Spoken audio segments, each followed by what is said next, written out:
Welcome back to another reading and correcting with me, Kindar, the Tiger Writes, and Ty, the Tiger Supervisor. These are where I read a chapter and correct as I go. If you want to listen to them live, it's every Tuesday morning, 8 a.m. on Twitch. And if you're looking for a way to support me, that's on my Patreon. Today, we are doing chapter 47, if I can find my cursor, of Shattered Salvation. Tristan shoved things out of the cabinet in his search, careless of where they ended up. He'd already found the nutrient bars and had devoured a full box, but while hunger was a problem, it wasn't the one he was looking to solve. The virus was burning more than just nutrient out of him. To heal him, to heal him, it was stealing his energy, and after the fight, he was feeling its effect. It explained why he was so erratic, he'd decided. He needed the need for sleep. If he could sleep, he'd be better, he knew. He'd be better.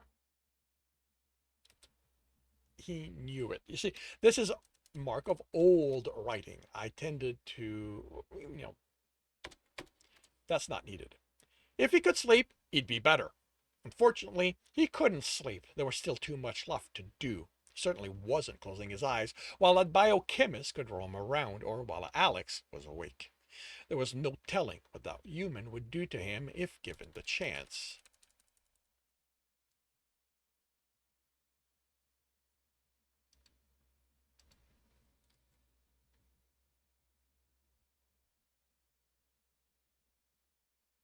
There was no telling what that human would do to him if given the chance, what he'd make Tristan do. Okay, that is semicolon. There was no telling what that human would do to him if given the chance, what he'd make Tristan do. Antibiotics, heals, immune booster, plasma replacement, coagulant. Did this ship have anything except stimulants? He opened another cabinet, and more medical supplies went flying through the air. Went flying. Yeah, this one I agree with you on. Went flying. In the other cabinet, he found the stimulants behind the anesthetics. Of all the storage system, he cursed. He took a box of them, checked it for humans. He cursed, checked another and a third, and he growled. Why couldn't they have anything formulated for Somalians? He took a vial located in an analyzer and ran it through. It wasn't simply that he needed more. Somalian physiology was subtly different. The composition came up and he read through it. He found nothing that would be harmful to him. Put a vial in the injector and applied it against his neck. He hesitated to press the trigger. He was still infected. For all he knew, the virus would attack the stimulant as a foreign body, and he'd end up being more tired, not less. With a scream, he threw the injector across the room. How long? He yelled, and the woman by the fabricator twitched. I don't know. Not long anymore. He stalked her, and she backed away. That's what you said the last time. It's old, okay? She yelled at him, hiding her fear behind the volume. It wasn't designed for this kind of work, and it hasn't been calibrated in decades. He wouldn't have obtained something inferior. Tristan growled. Yeah, well, he wasn't planning on buying anything. He was planning on using the fabricator you blew up. Tristan growled. She backed away. I'm sorry. I'm scared and I'm a wreck. It should be soon. It's almost been an hour. With a snarl, Tristan turned and stalked around the room. When he passed by the nutrient bars, he ate one. He was on his fourth one when the fabricator buzzed. Before she reached for the vial, he was there. Before she reached for the vial, he was there.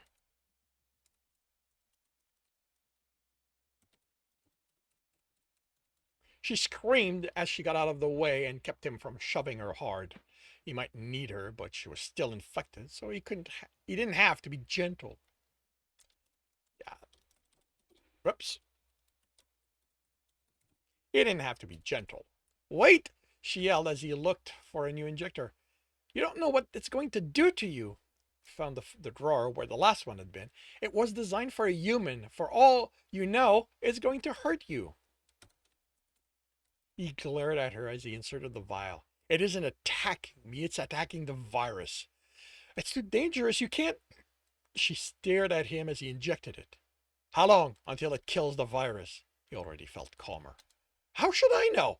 It isn't like I've been able to run tests on it. It isn't like whoever designed it left an operating manual. As far as I can tell, it was done in a hurry. I'd be surprised if anything more than a virtual test were done to ensure uh, it was done. Okay. It was built. Ah, design. As far as I can tell, it was designed in a hurry. I'd be surprised if anything more than virtual tests were done to ensure it would work. How long? She began, inserting the words, don't know. She paused. How long since you injected Alex? Considering the damage he had on him, I'd say this is a good barometer of how long it'll take. Tristan nodded. 20 minutes? 30?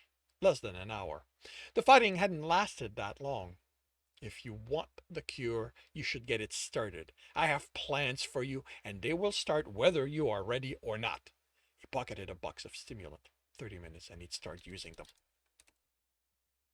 He looked around the room at the walls. No point in searching. He wouldn't find what he wanted here. They were too far from the hall, and this manufacturer hadn't been smart enough to realize that if people were in the medical bay, they might not be able to walk across the ship to the escape pod. To the closest escape pod.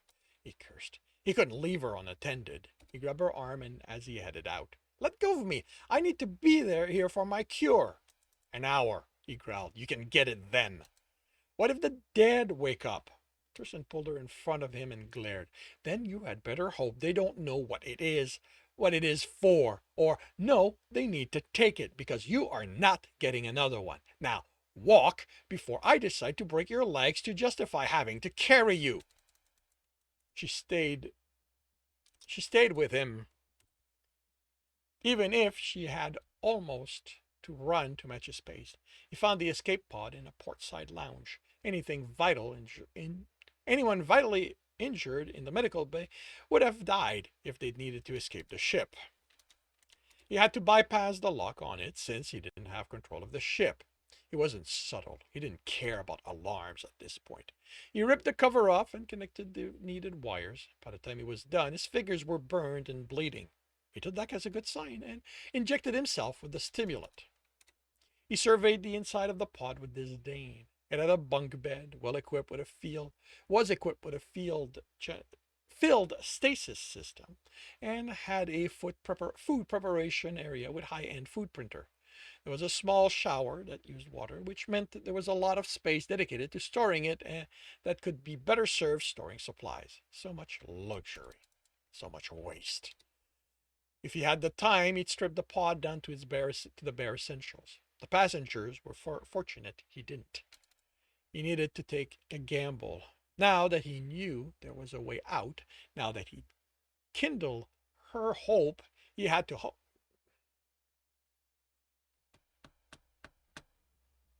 Now that she knew there was a way out, now that he'd kindled her hope, he had to hope. It was enough. Can I remove a hope?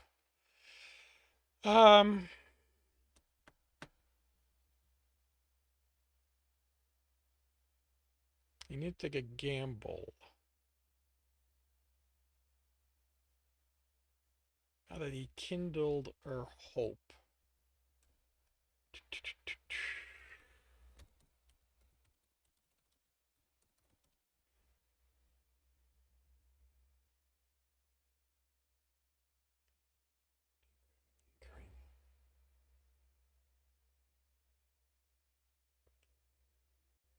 Yeah. I'm going to leave it as is because I can't come up with a change. He had to hope it was enough. Go back and assemble a medical kit for you and one injured passenger. He considered the time frame. How far were they from the client? She didn't know. He didn't know. Not that it mattered. She was mobile. It needs to last 6 months. I don't care. She backed away and he grabbed her arm. You are getting a chance no one else on this ship is getting. You get to leave and live. But if you're not going to be useful, tell me now. I'll inject you with the cure, then snap your neck. Hope worked best with a well-placed threat. He let her go, and she ran. He didn't care if she did what he told her or not. She knew what would happen either way. With her dead, returning his quarry would be more problematic, but still not impossible. The first thing he disabled was the cryo system, and to be certain it could be repaired, he removed every wire involved in it in its functioning. He couldn't afford for the virus to survive within its field. He reprogrammed the life support system to scrub any and all foreign matter. Why is that blue? Foreign matters? No, any and all that. Yeah, anyway. He knew the virus could be detected and therefore eliminated. He would be detected and therefore eliminated. Okay. And therefore eliminated. That's where the comma goes. The medical bay quarantine system had registered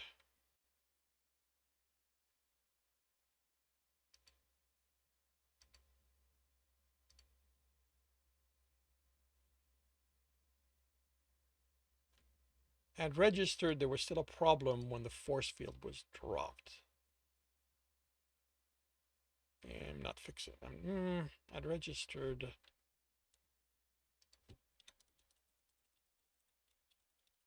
the problem still existed when the force field was dropped. He removed the emergency transponder that came with every escape pod, and he destroyed the communication system. He wasn't risking either of them calling for an early rescue or trying to hail a passing ship. And because of what he could do with even a basic sensor array, he destroyed that too.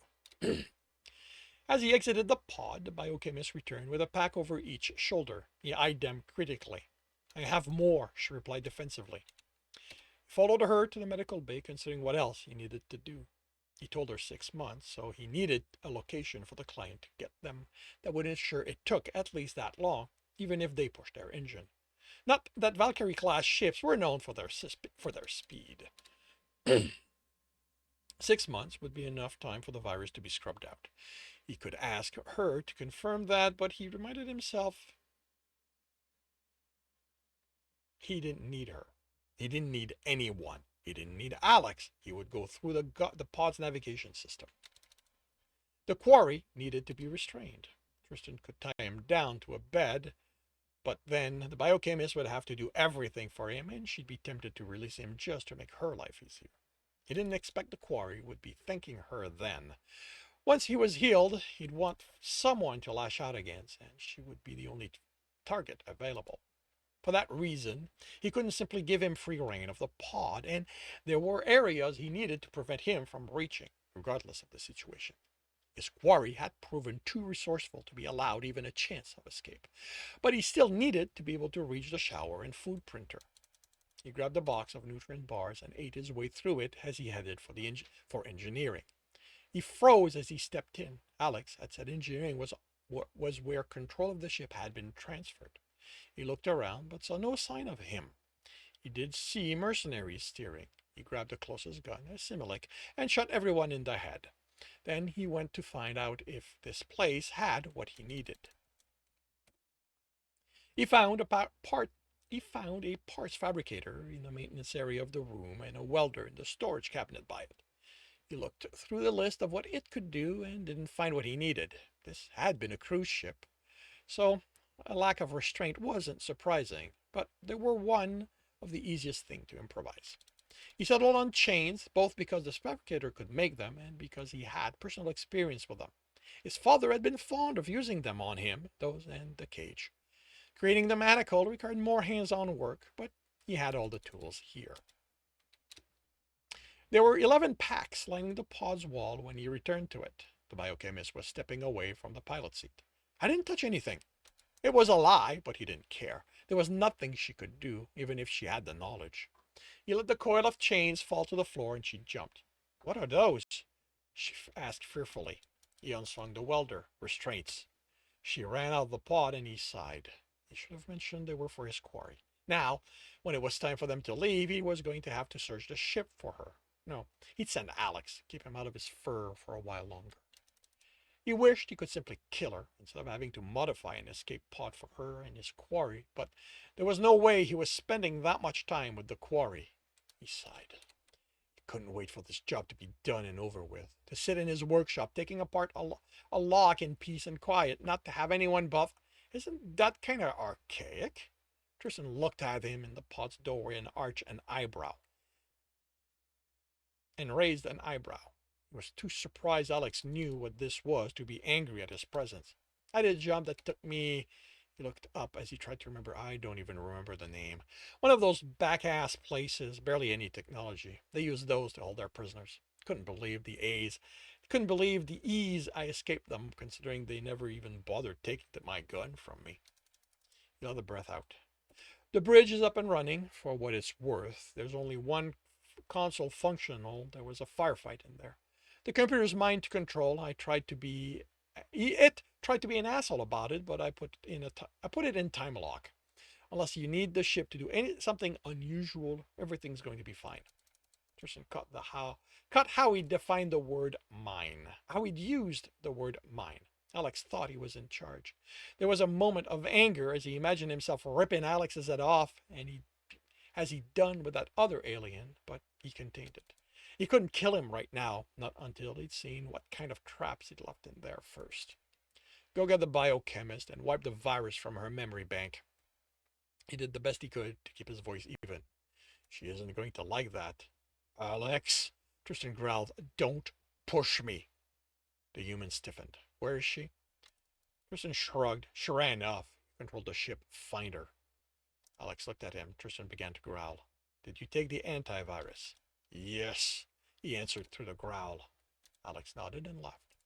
Tristan found himself watching Alex walk away. His shoulder, his firm back, that tight ass, his legs. He wrenched his gaze away when he felt his body react. He needed to finish the job so he could be rid of the human. He was a menace, a threat to his survival. It was only a question of time now before he was done with him. And this concludes chapter 47 of Shattered Salvation. If you are enjoying this, please leave a like. If you want to know when the next chapter is going to be up, subscribe and hit the bell. If you want to read the book as well as the others in the series, they are available at all major e-retailer. If you want another way to support me, that's on my Patreon, where you can also get access to basically everything I've written. If you want to listen to these live, it's every Tuesday morning, 8 a.m. Eastern Time on Twitch. Links are in the notes. And with that, I shall wish you a good day.